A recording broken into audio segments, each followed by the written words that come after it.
7เจ้าอาวาสวัดศรีโสดาพระอารามหลวงพระเดชพระคุณหลวงป่อท่านเจ้าคุณพระเทพปริยัติเจ้าคณะจังหวัดเชียงใหม่เจ้าอาวาสวัดเจ็ดยอดพระอารามหลวงอำเภอเมืองเชียงใหม่พระเดชพระคุณหลวงป่อท่านเจ้าคุณพระเทพรัตนนายกท่านเจ้าคณะจังหวัดลำพูนพระเดชพระคุณหลวงป่อท่านเจ้าคณะจังหวัดเชียงราย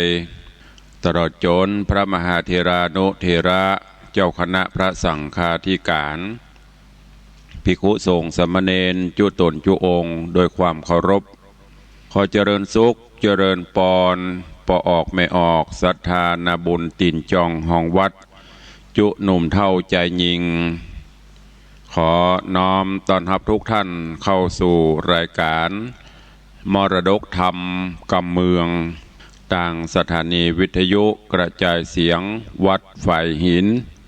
ตำบลสุเทพอำเภอเมืองเชียงใหม่จังหวัดเชียงใหม่ส่งสัญญาณกระจายเสียงในระบบคลื่นความถี่ FM 104.50 เมกะเฮิรตซ์สถานีวิทยุวัดป่าแดงมหาวิหารตำบลสุเทพอำเภอเมืองจังหวัดเชียงใหม่ส่งสัญญาณกระจายเสียงในระบบคลื่นความถี่ FM 92.25 เมกะเฮิรตซ์สถานีวิทยุวัดหนองกายตำบลสันปะยางอำเภอแม่แตงจังหวัดเชียงใหม่ส่งสัญญาณกระจายเสียงในระบบคลื่นความถี่ FM 99.75 102.0 และ 89.25 เมกะเฮิรตซ์และสถานีวิทยุพระพุทธศาสนาจังหวัดเชียงรายส่งสัญญาณกระจายเสียงในระบบคลื่นความถี่ FM 99.50 เมกะเฮิรตซ์ตลอดจนวิทยุชุมชนเสียงตามสายออกกระจายข่าวตามวัดตามวาตามหมู่บ้านต่างๆพร้อมกันนี้ขอเจริญสุขเจริญปอนญาติโยมศรัทธาติดตามรับฟังต่างเฟซบุ๊กต่างเฟซไลท์ต่างเว็บไซต์ต่างๆบ่ว่าจะเป็นเฟซบุ๊กของ104เฟซบุ๊กของวัดฝ่ายหินเฟซบุ๊กของวัดวังสิงห์คำเฟซบุ๊กของวัดศรีรัตนมงคลล่องยาวแล้วก็หลายๆวัดหลายๆเฟซดิเปิลกดแชร์กดลิงก์สัญญาณให้ญาติโยมได้รับฟังกันอยู่ในเวลานี้รายการนี้ดำเนินโดยอาตมภาพพระครูวิสิทธิ์ศรีลาภรณ์เจ้าคณะตำบลป่าแดดเจ้าอาวาสวัดวังสิงห์คำตำบลป่าแดดอำเภอเมืองจังหวัดเชียงใหม่เป็นผู้ดำเนินรายการก็ได้น้อมนำเอาธรรมะสาระธรรมคำสอนแบบล้านนาเมืองเหนือมาเทศนาฮือญาติธรรมญาติโยมได้รับฟังกันเป็นประจำตึงวันเรื่องราวจะเป็นจะใดจะเจริญปอนญาติโยมสาธุชนทั้งหลายตั้งอกตั้งใจฟังพระธรรมเทศนาปืนเมืองเหนือในตอนต่อไปณโอกาสบัดนี้นะโมตัสสะภะคะวะโตอะระหะโตสัมมาสัมพุทธัสสะอัตตานันเจติอิมังธัมมเทสนังสัทธาภาสกะลาวะเนวิหะลันโตโพธิราชกุมารังอารัมภกะเทสิสัทธาอันวาสัพปัญโยพระพุทธเจ้าวิหะรันโตพงย่างอยู่สำลานพระเพสกะลาวะเนในวิหารชื่อเพสกะลาวันอารัมภะพระก็พาโรโพธิราชกุมารัง พอยังโพธิราชจากกุมารกาเลสียิ่งสามแดงไว้อิมังธรรมเทศนายังธรรมเทศนาอันนี้ว่าอัตตานันเจดังนี้เป็นเก้าขอหนุ่มเทายิ่งใจผู้คงควายไข้พรากหนีพ้นจากสงสารถึงนิพพานเวียงแก้วเป็นที่แล้วกะเสมใจจุงฟังไปแต่ตนติดสืบสนถึงปลายบัดนี้แหละนากิจละดังเฮาจักหูมันนิสัยหน่อเต่าไทยโปธิราชกุมารฮือจ้างผู้จำนาน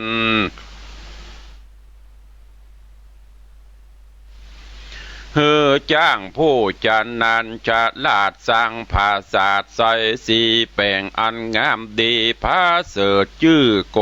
กานาทะเลชื่อว่าโกกานะทะเลิดเลือนไหลเลืองไหลเป็นบ่เหมือนไผ่เต้ใส่ภาพโลกไตจุมปูยามแลดดูสันสองตัดลอยอยู่ตั้งลอยอยู่ห้องเวงหาตนละจ้าไข้หูจริงถามจ้างผู้ปกแปงว่าหอคำแดงวิลาศคือภาษาใสสีอันงามดีนี่ใสต้านเกยใดกระทำมาแก่พระญาต่างดาวหรือแก่เต้าเมืองใดจ้างก่อไขบอกเล่าว่าพงเป็นหลังเก้าเดเลนายปุลีต่างไทยยังบอดใดกระทำมาหน่อพญาโพธิราชก็กึดขวาดในใจว่ากันมันไปก่อสร้างแก่เจ้าจ้างไกลตาภาษานี้นะสร้างก่อนก็บ่หอนอัศจรรย์กวนข้ามันอย่าจ้าหรือเอาดาบกราเจียงจินตัดมือตินเสียงขอดหรือหื้อตามันบอดตั้งสองบ่ฮือมันป่องไปสร้างยังภาษาดกว้างเมืองใดกันคาดดิ่งใดเมียนแล้วก็บอกเสียวแก้วเตรียมตนก็มิงหันและนาโซโอโฮโอโอมานะโวอันว่าใจหนุ่มเนาสะหายเจ้าโพธิราชกุมารหูข่าวสารดังอันก็กึดดันในใจว่าหน่อห่อใจเจ้าจ้างจักฮือจ้าง10 คนมี10 ปะลายนี่ใส่นับก้าบดได้ดีเลยกวนไขว่าที่เก่าโอฮือนายจ้างหูขี่ยากันพิจารณากึดสอดก็แจ้งสอดเตียวไปแล้วก็ไขโอกาสถามจ้างผู้ฉลาดกระทำการว่าภาษายังคันใหญ่กว้างยังหล่อข้างสั่งจาจ้างก็จะตอบถอยว่าภาษาซอยห่อใจบ่หล่อมีบ่หล่ออันใดแต่สายเมียนเสียงควายดีงามส่วนใจรามหนุ่มเนาก็บอกเล่าอาการว่าเจ้ากุมารโพธิราชจักฮือตันพินาศชิบหายอยู่บอดได้ประมาทอย่าอยู่ได้ประมาทจุงกึดขวาดหันภัยเนี้ยสันใดจักฮอดจุงกึดขอดตามพญาจ้างก็มาหาจากล่าวเกว่าเฮายินดีแต่ดีเลยต้านเมไมตรีมากล่าวโอฮือเฮาหูความในเนี้ยสันใดจากรอดโป้นจากขอดความตายจากเฮาจักอุบาย เกิดไว้ต้านหยาดใดมองใจแดดเตอะยามเจ้ากุมารมารอดเลงตาสอดจะถามว่าภาษาดงามนี้ใส่เมียนเสียงควายดังใจหรือมีอันใด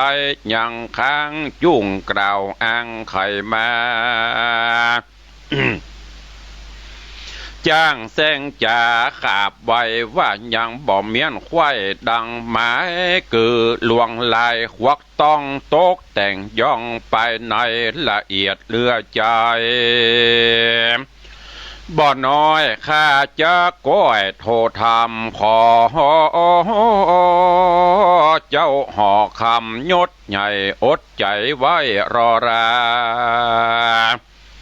คือคนต่างตาผู้แกวนนำไม่เป็นบางเบาบอกฮือเขาอย่าจะเอามาฮือคาเรียวไว้ข้าอยู่ในแห่งห้องจักแต่งย่องเดียวได้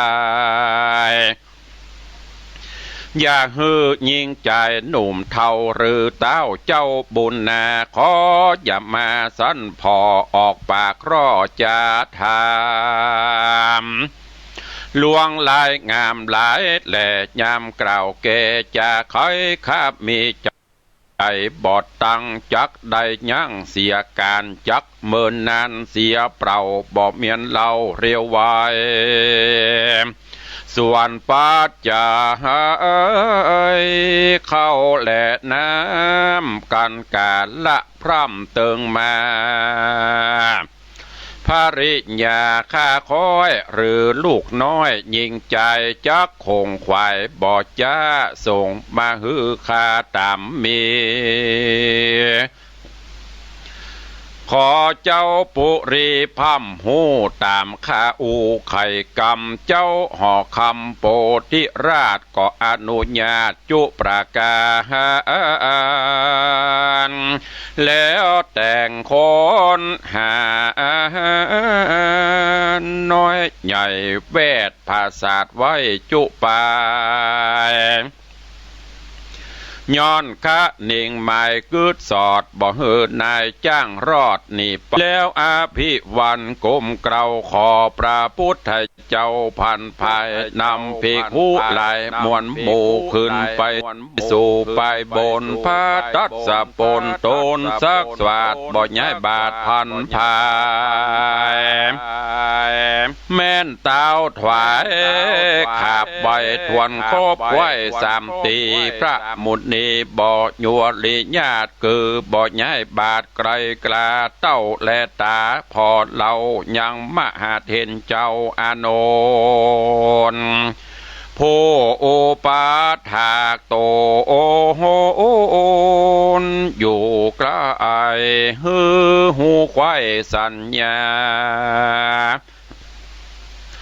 พระมหาสัจเจ้าหูเงื่อนเก้าความในจริงจักไขโอกาสว่าภาพบูรวาดเป็นต่างขอเจ้าหอกวา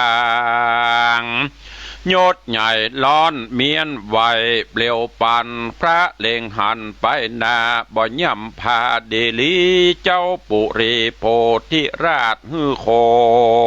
นจะลาเตรียมตนรีบเรรนบ่จ้าล้อนเมียนพาตามกรรมพระองค์คำปิ่นเก่าคือพระพุทธเจ้ายอดจินนามาน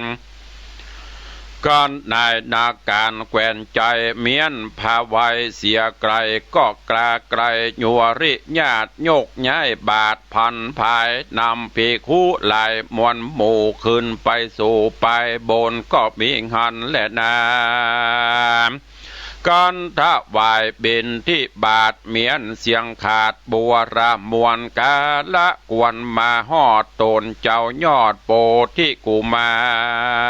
ร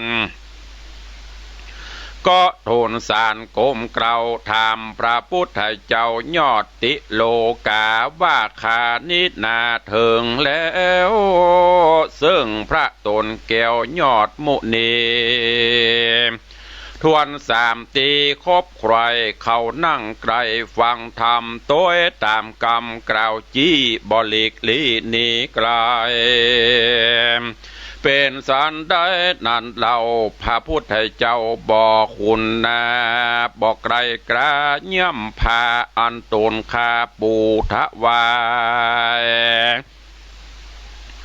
พระบุญภายยอดซอยจริงกล่าวถอยจะถามว่าผ้าผืนงามนี้ใส่ต้านอธิษฐานไว้สันใดโปติราอาทาย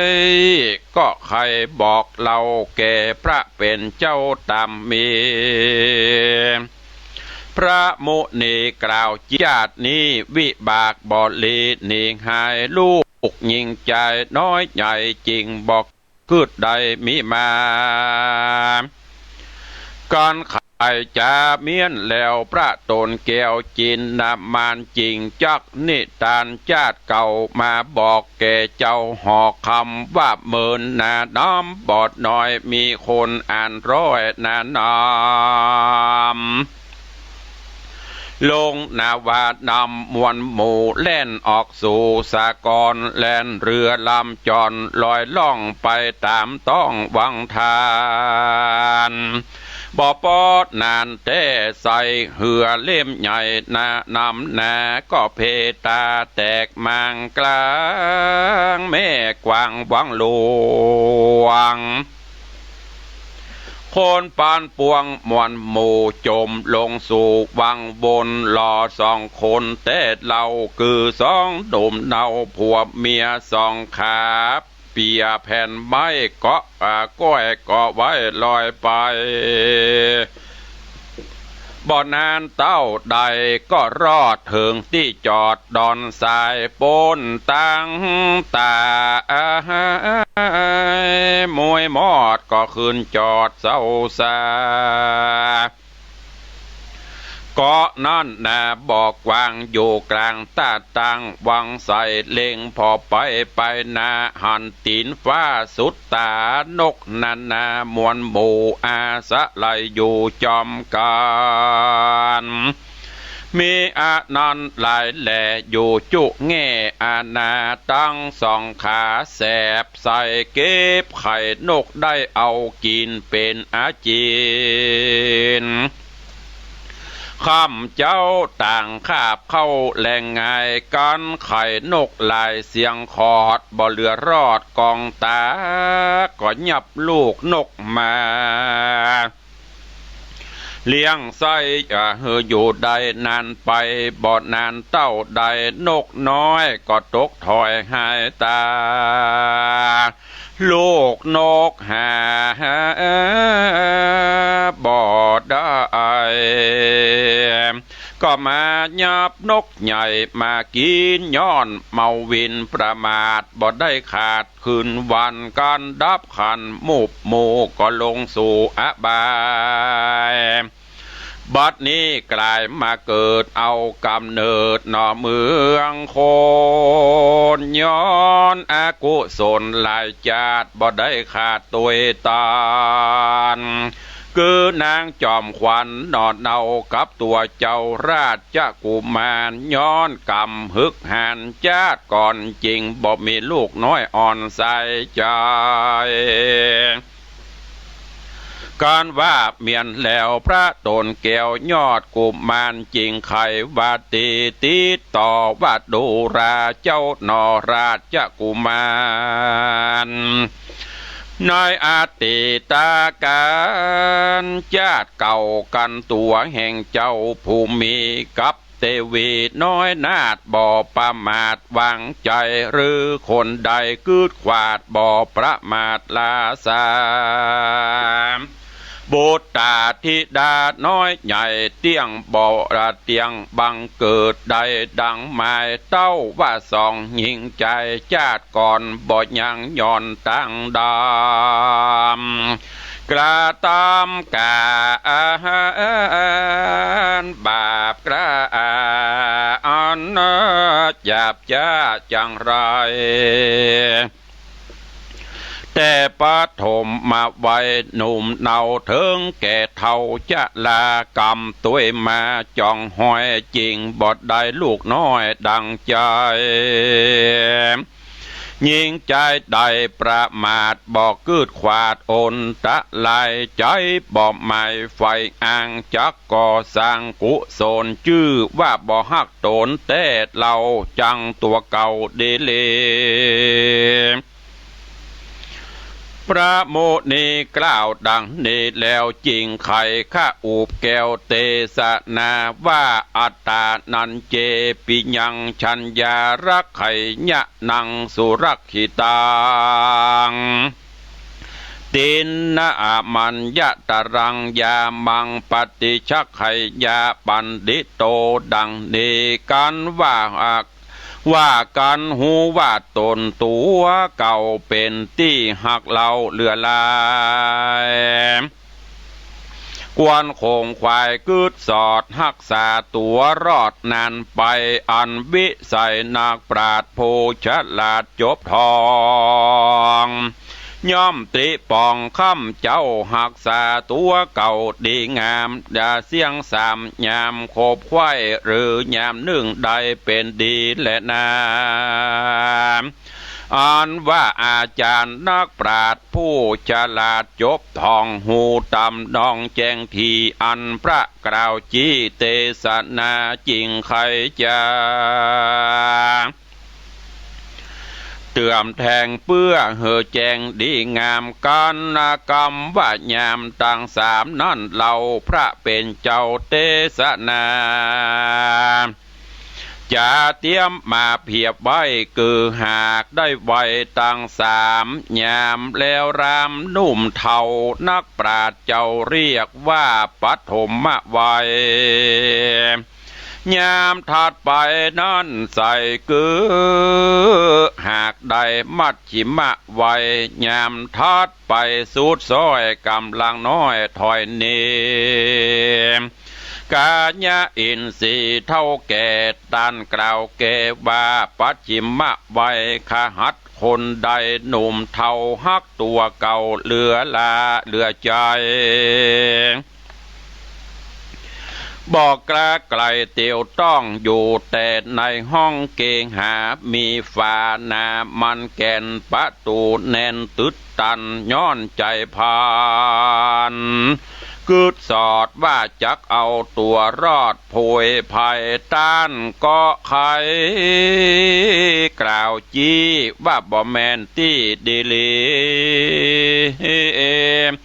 หรือเจียงจีเจ้าจะเอาฮักตัวเก่านำนาอยู่ในกูหาทำใหญ่ตึดปากทำไว้ดูดีท่านก็ไขว่าตีกล่าวจี้ว่าบ่แม่นตี้ตามรายขหัดลายหน่อยใหญ่เอาใจใส่ตั้งบนฮือตานนูนเขานามวัตถุพร่ำตามมีศีลดวงดี58ได้โกดแขวดกับตัวบ่เมามัวประมาทละเว้นขาดตั้งดำพระองค์คำกล่าวแก่ว่าฮักตัวเก่าแต่ดีลีเป็นเจียงจีเจ้าบ่อยู่เปล่าได้กองวัดหลายน้อยใหญ่เอาใจใส่จุอันทุกคืนวันบ่ขาดบ่ประมาทลาสาด้านย่อมจากล่าวแก่ว่าฮักตัวเก่าแต่ตามธรรมกันบอกละตามมาดังอีพระกล่าวจี้สัจจังว่าเป็นคนจังตัวเก่าจักปาตัวเขาอบายเป็นทุกข์หลายเมื่อซอยบอกกลาดกร้อยไกลกลาและนาขหัดหลายนั้นเรายามหนุ่มเนาปัฐมมาไว้เมาใส่ใจแต่เล่นวิทวิ่งเต้นไปมาหรือศึกษา10 ประสาทหูฉลาดสัพพการ ฮือจะนานจบจอดลวดใดละตอดต่างบุญยามอายุนุนมากเต้าคือย่างเขามัดจิมะไว้กวนใส่ใจอย่าห่างรีบก่อสร้างกุศลหรือพงเมาวนข้ามเจ้าเลี้ยงลูกเต่าเมียแปงหาคำแดงบาดไตเพื่อใจใจและกินตานและสินบ่สร้างได้เว้นห่างเสียไกลการปัดฉิมมะไวมารอดก็บอกวันละตอดตั้งบนฮือต้านหนุนจะใจหักษาศีลใบกับตัวบ่เมามัวประมาทบ่เว้นขาดเสียธรรมบ่อาการบ่กระทำดังอีพระกล่าวจีพระกล่าวจีเทศนาว่าบ่หูหักษาตัวเก่ายอมปาตัวเขาบายส่วนยิ่งใจ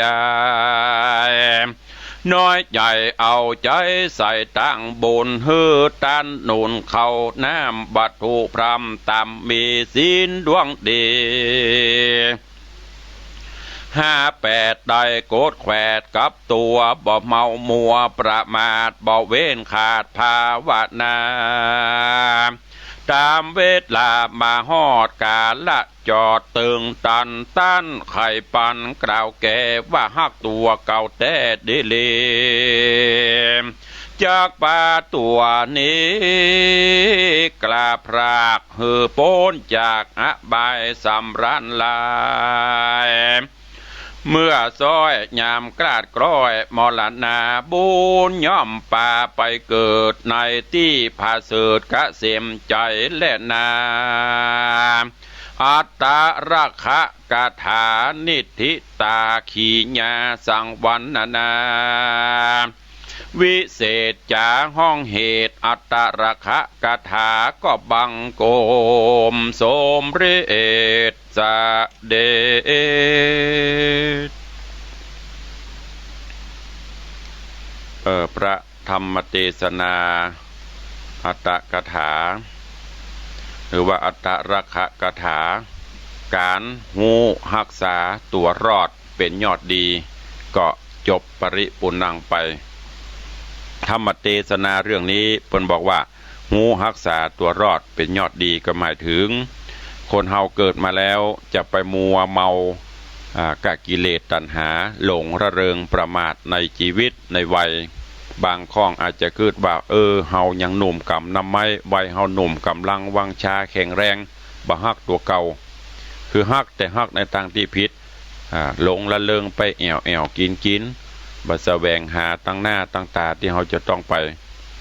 สุดท้ายเมื่อวันนั้นมาถึงก็เสียใจประมาทในทรัพย์สิ่งของว่าบางคนทรัพย์สิ่งสลิงคานมีเปลอะบ่ต้องเดือดร้อนเตื้อบ่กินบ่ตานอย่าเตื้อเอาแอวแหว่งไปบ่ฮักตัวเก่าเนี่ยเพิ่นบอกว่าคนเฮานั่นเหมือนยังถ้าไปอยู่แปลงบ้านแปลงจองแล้วเมากระตืดบ้านตืดจองบ่ออกไปที่ไหนคือบ่สร้างกุศลคุณงามความดีบ่กินบ่ตานอันนั้นล่ะสุดท้ายมาก็จะลำบากเหมือนอย่างที่ราชกุมารใจฮือจ้างผู้ฉลาดแปลงนาวาแปลงยานพาหนะไปเถอะพึ่งยานพาหนะกันนี้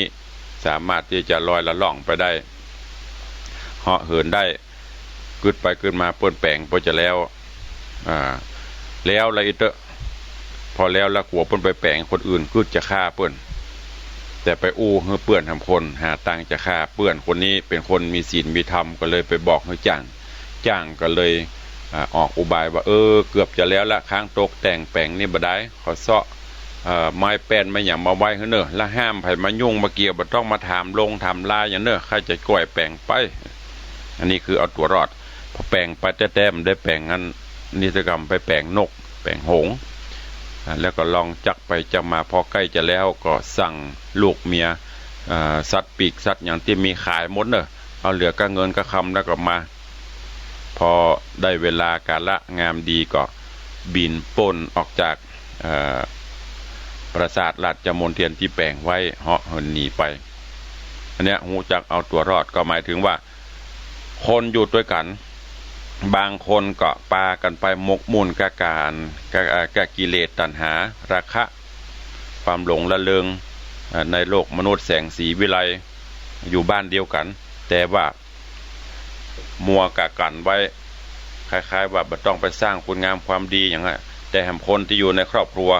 อาจจะมีปัญญาดีว่าอยู่ไปมาไหวลูกจะต้องหาวิธีบินหนีหงตัวนี้ก็คือเป็นคนคล้ายกับว่าไปสร้างคุณงามความดีปั่มเปงปารมีธรรมในบ้านในจองอย่างลูกเดียวพ่อเดียวแม่เดียวครอบครัวเดียวกันยังเหมือนกันอย่างเธอเป็นว่านานาจิตตังคนหนึ่งไปอย่างหนึ่งคนหนึ่งไปหนึ่งคนที่เป็นคือดีอย่างนั้นเนี่ยเจ้าที่ไปแปลงยานนาวาก็หมายถึงว่าเพราะง่ายจะไปอย่าจะมันน้องไปจังเถอะแนะนำดีแล้วเขาเอาตัวเก่าก็ต้องปลีกตัวหนีนั่นก็คือสร้างคุณงามความดีไปสุดท้ายก็ได้ดีไปนี่คือการหูจักรักษาเอาตัวรอดในที่นี้ก็คือรอดจากสิ่งที่เราจะต้องผจญในอนาคตการหรือยามเมื่อเรามีชีวิตอยู่ก็คือรอดพ้นจากความที่ทุกข์ยากรอดพ้นจากความบ่สบายกายบ่สบายใจกิเลสตัณหาที่มันเข้ามาสิงที่มันเข้ามาทำให้จิตใจบ่สบายด้วยการเข้าหาธรรมะอย่างที่บอกว่าความสุขในโลกีมีได้ชั่วคราวความสุขยืนยาวต้องเข้าหาธรรมวันหน้าเมื่อเราพ้นจาก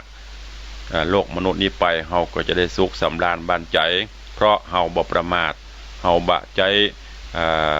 ไว้ต่างๆในยามนี้ใจแบบว่าขอมันพ้นไปทีจัดหน้าจะเป็นจะได้บ่คืดฮอดนะสุดท้ายแล้วก็จะเสียใจฉะนั้นฝากฝังไว้กับญาติโยมทั้งหลาย